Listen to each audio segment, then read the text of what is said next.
7ویں مردم شماری فوج کی نگرانی میں ہوگی، حکومت نے منظوری دے دی۔ کابینہ کا آئندہ انتخابات نئی مردم شماری کے تحت کروانے کا فیصلہ، بعض تجاویز پر ایم کیو ایم کی مخالفت۔ وفاقی وزیر قانون فاروق نسیم اور امین الحق نے کہا جو جہاں ہے اسے مردم شماری کے دوران اسی علاقے کی آبادی میں شمار کیا جائے۔ مردم شماری پر آئندہ ہفتے کام شروع ہو جائے گا، 18 ماہ میں مکمل ہوگی۔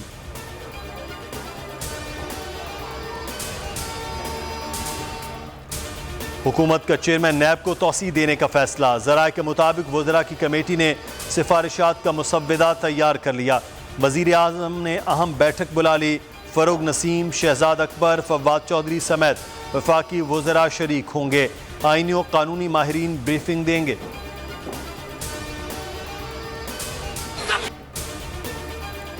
عدالت اور وکلاء ایک دوسرے کے لیے لازم و ملزوم ہیں، ایک ہی ادارے کا حصہ ہیں۔ وکلاء کے بغیر عدالت، عدالت کے بغیر وکلاء نہیں چل سکتے۔ Chief justice supreme court justice Gulzar Ahmed کا پنجاب بار کونسل کی تقریب سے خطاب، کہا بار اور بینچ کے تعلقات میں بہتری چاہتا ہوں، وکلاء اور ججز کے درمیان راستہ کبھی بند نہیں ہو سکتا۔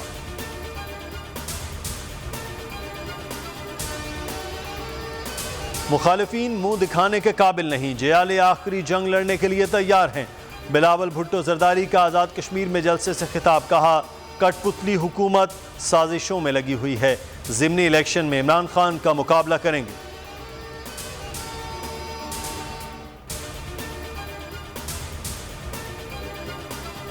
پاک فوج کے افسران اور جوانوں کے لیے اعزازات کی تقریب، corps commander Rawalpindi lieutenant general Sahir Shamshad Mirza نے اعزازات تقسیم کیے۔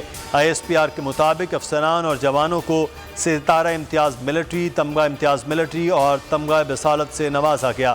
شہداء کے لواحقین نے بھی اعزازات وصول کیے۔ لاہور چھاؤنی میں بھی اعزازات کی تقریب۔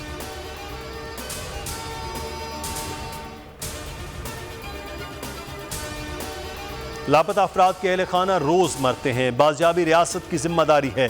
سندھ ہائی کورٹ کے جسٹس صلاح الدین حکومت اور متعلقہ اداروں پر برہم، ریمارکس دیے ریاست فیملیز کو کیوں دشمنی پر اترنے کے لیے مجبور کر رہی ہے، لاپتہ افراد کے اہل خانہ کی کفالت سرکار کے سپرد کرنے کا حکم۔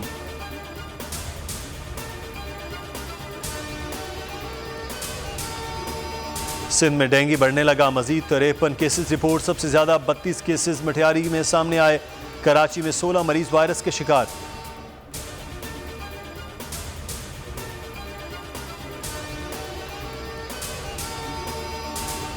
اور فیصل آباد میں نجی بینک کی 9 منزلہ عمارت میں لگی آگ قابو میں آ گئی، آگ شارٹ سرکٹ کے باعث لگی، تمام عملہ محفوظ رہا، بحفاظت نکال لیا گیا۔